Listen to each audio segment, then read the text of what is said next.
တယ်ကနောက်မှဝင်မယ်လို့ပြောပြီးတော့ပြန်မလာတော့တာဘယ်နှစ်ယောက်လောက်ရှိပြီလဲဘယ်လောက်ရှိပြီလဲအဲ့ဒီလိုမျိုးပြန်မလာတော့တဲ့အယောင်းတွေကျွန်တော်တို့ပြန်ပြီးတော့မှဘယ်လိုဖမ်းကြရလဲဘယ်လိုပြန်ပြီးတော့အကောင်းဆုံးတိစောက်ကြအောင်လဲဒီဗီဒီယိုမှာ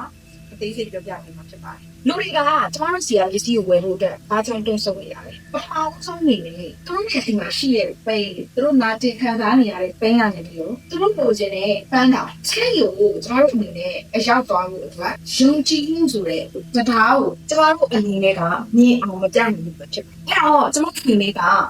ဟုတ်ပြီနာကျင်မှုတွေကနေသူတို့လိုချင်တဲ့ပန်းတော်ကိုရောက်သွားဖို့အတွက်အခုအလေမှာရှိတဲ့ metal bridge လို့ခေါ်တယ်ခိုင်မာတဲ့ဟုတ်တယ်နဲ့သူတို့လိုချင်တဲ့သူတို့လိုအပ်တဲ့သူတို့ထယုံကြည်လာစေမဲ့တရားတစ်ခုကိုဘယ်လိုဆက်ပြမလဲဆိုတာကိုကန်ပြီးတော့မြန်ဆန်တဲ့ seal closing technique တွေ technique တွေအပြင်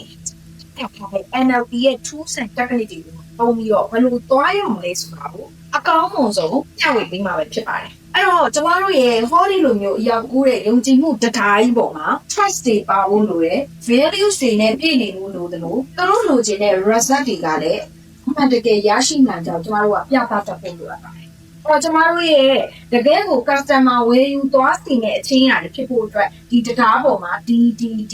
ຢာတွေနဲ့တိစောက်ထားဖို့လိုအပ်ပါတယ်။ရောက်ချက်တွေတော်တော်များများမှားနေတတ်ကြတာကဒီလိုတရားကိုမတိစောက်ခင်ဘာသွားလုပ်တတ်ကြလဲဆိုတော့ဈေးနှုန်းကိုပဲအရင်သွားပြီးတော့ပြောနေတတ်ကြတာပဲဖြစ်တယ်။ကျွန်တော်တို့ဈေးနှုန်းကိုပြောမဲ့အစား customer တွေရရှိသွားမဲ့ values ကိုသူတို့အနေနဲ့အာရုံခံစားမိပြသတတ်ကြမယ်။နောက်ဆုံးကသူတို့ရသွားမဲ့ result ကိုလည်းသူတို့ကိုယ်တိုင်မြင်အောင်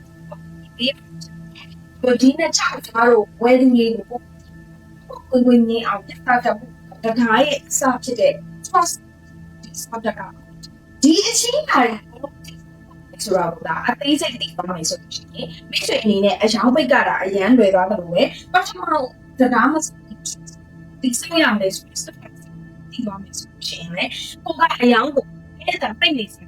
နဲ့ဝက်ဖရီယုံကြည်မှုလေးစားမှုအလေးထားမှုနဲ့သူတို့အနေနဲ့သူတို့လက်ထဲမှာကင်ထားတဲ့တန်မိုးကြီးလာတဲ့မျက်စာနဲ့ရှာထားတဲ့ပတ်စံတွေကိုပြီးမဲ့သူကျမတို့ဆိုရင်စီစစ်ပြီးသားလေချစ်အောင်ကျမတို့လုပ်နိုင်တာကျမရှိမှပြောတော့ခဲ့တယ်လို့ကအကောင်းဆုံးတိစောက်နိုင်ရင်ကျမတို့အနေနဲ့ဟောဒီလိုမျိုးအယောင်တွေတတ်ထားတဲ့အနေအထားကနေ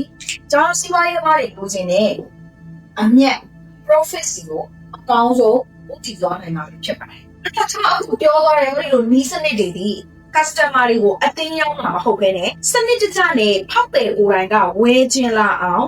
ကျွန်တော်တို့စီမှာရှိသောဖြည့်စည်းတွေကသူတို့အနာနဲ့အသင့်တော်ဆုံးဖြစ်တယ်ဆိုတာကိုသူတို့ဘာသာသူကိုဆုံးဖြတ်ထားနိုင်အောင်ပူညီပေးတာပဲဖြစ်ပါတယ်အဲ့တော့ကျွန်တော်ပြချင်ရဲ့အယောင်ကိုပေါင်းပြီးတော့ပြောင်းခြင်းနဲ့ profit တွေကိုလည်းစားနဲ့ချီပြီးတော့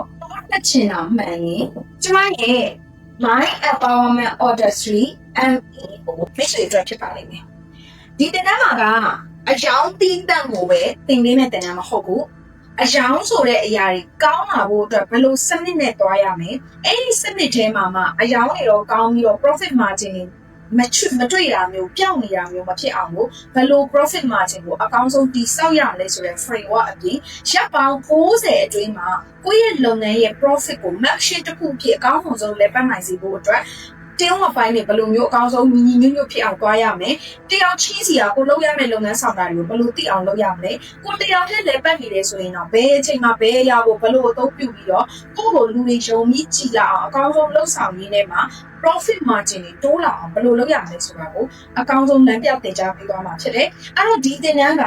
လာမယ့် match လ14ရက်15ရက်မှာပြုလုပ်မှာဖြစ်တယ်အဲ့တော့ဒီဗီဒီယိုကနေ join တဲ့သူတွေအတွက်အထူးတည်တံ့အခွင့်အရေးတစ်ခုရှိတယ်တနင်္ဂနွေအပြည့်4,800ဖြစ်တယ်ဒီဗီဒီယိုကနေပြီးတော့လာအပ်တဲ့10ဦးကိုကျွန်မအနေနဲ့3သိန်းနဲ့အထူးအနံ့ပေးထားမှာဖြစ်တယ်လိုအပ်တယ်ဆိုရင်အမျိုးမျိုးစီးရေးပေးအနံ့လိုက်ပါကျွန်တော်ကဒီတင်တန်းကိုလူဦးရေကန့်သတ်ထားတာဖြစ်တယ်ကျွန်တော်လူအများကြီးဆိုတာတဲ့ရှိနေတဲ့ကျွန်တော်ကန့်သတ်ထားတဲ့လူဦးရေအရေးအတွက်ကိုတကယ်ထိရောက်ပြီးတကယ်ကောင်းပြီးတော့တကယ် result ကောင်းပြီးပြောင်းသွားတဲ့သူတွေဖြစ်စီချင်တာဖြစ်တဲ့အတွက်လူဦးရေကိုအထူးက